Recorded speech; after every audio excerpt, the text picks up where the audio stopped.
Les crossovers, putain, qu'est-ce que je kiffe ça. Par exemple, quand il y avait l'Iran, le Hezbollah, les Houthis contre l'axe du mal, j'avais adoré. Boum boum, Tel Aviv, je veux des bombes sur Tel Aviv. M'arrête sans comme tapis rouge, leur vider des cartouches. Et c'est ce qu'on va voir aujourd'hui, les meilleurs crossovers dans les dessins animés. Et je réécris comme un Winchester, et je dormirai pas tranquille tant que j'ai pas de Winchester. Je commence direct par le meilleur, parce que vous êtes des gros cons qui finissent pas les vidéos. Supernaturals, la meilleure série qui existe au monde. Et si vous n'êtes pas d'accord, désabonnez-vous. Attendez, je viens de réfléchir, en fait non. Si vous n'êtes pas d'accord, dites-le en commentaire. Bref, Supernaturals, la meilleure série au monde. Scénario incroyable, tous les personnages sont attachants. Elle a les meilleurs méchants de toute série confondue. À chaque fois qu'un personnage meurt, c'est un couteau qu'on m'enfonçait dans le cœur. Regardez-la vraiment. Bref, les frères Winchester combattent une peluche géante dans un magasin et le bruit attire le juif, le plus riche du quartier. Pourquoi j'ai écrit ça moi? Le mec qui a tout le quartier. Bref, le propriétaire du magasin leur dit qu'ils peuvent prendre tout ce qu'ils veulent. Dean prend une télé, il l'installe dans leur bunker et d'un coup ils se retrouvent dans un dessin animé. Mais pas n'importe quel dessin animé. On est dans Scooby-Doo. Ils rencontrent le Scooby Gang et Dean, qui est ultra fan de Scooby-Doo et qui connaît tous les épisodes par cœur, s'intègre rapidement à l'univers de Scooby-Doo.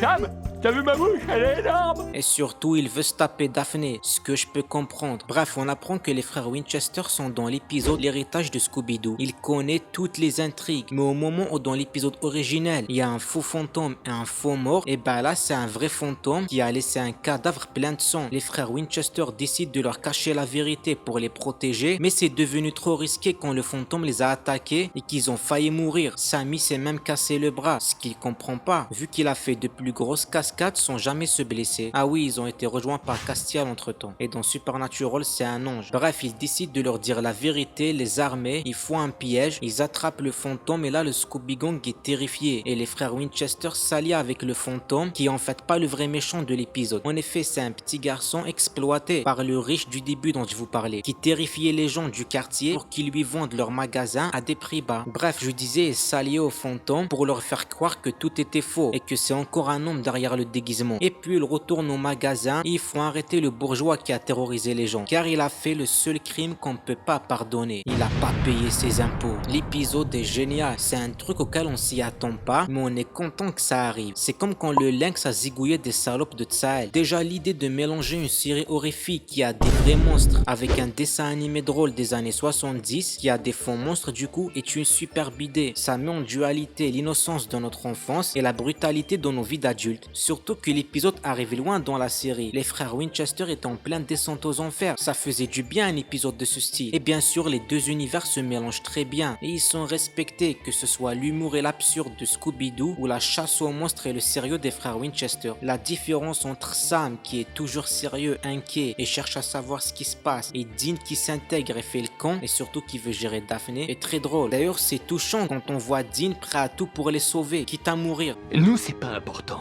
Scooby-Doo pourrait mourir et ça n'arrivera pas sous ma protection. Je donnerais ma vie pour ce chien.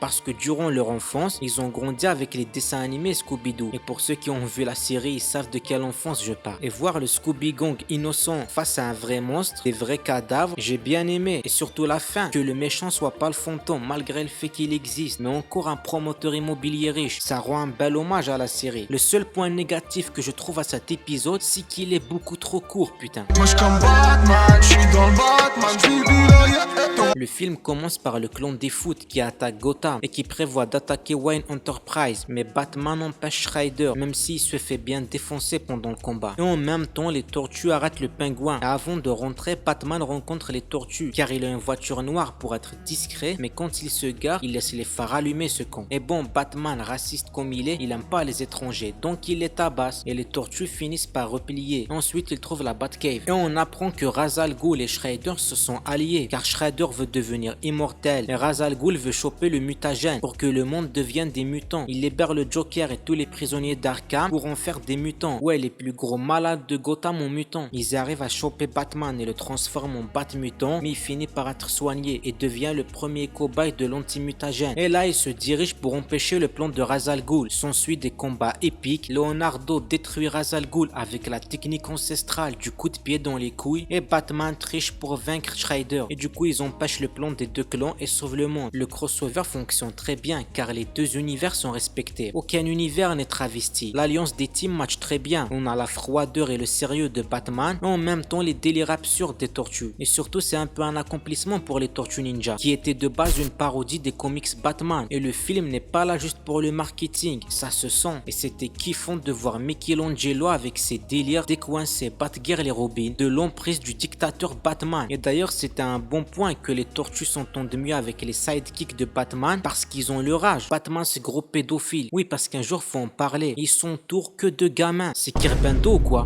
Et on a enfin le combat qu'on voulait tous. Batman contre Shredder. Et maintenant c'est réglé. Shredder est plus fort que Batman. Non déplaise aux gendarmes qui regardent cette vidéo. Mais bien sûr le film a des petits défauts. Déjà la force, on sait pas qui est plus fort. C'est illogique. Shredder est plus fort que Batman. Mais un Batman blessé est plus fort que les 4 tortues. Leonardo tout seul est plus fort que Ra's al Ghul. Et Ra's al Ghul est plus fort que Batman. Et surtout c'est dommage. L'alliance entre Shredder et Ra's al Ghul était que opportuniste. J'aurais aimé voir du respect entre les deux clans, ce qui est censé être logique, vu les clans se basent sur la discipline et le respect. Bref, regardez le film si vous l'aviez pas vu. Tu vas faire canarder.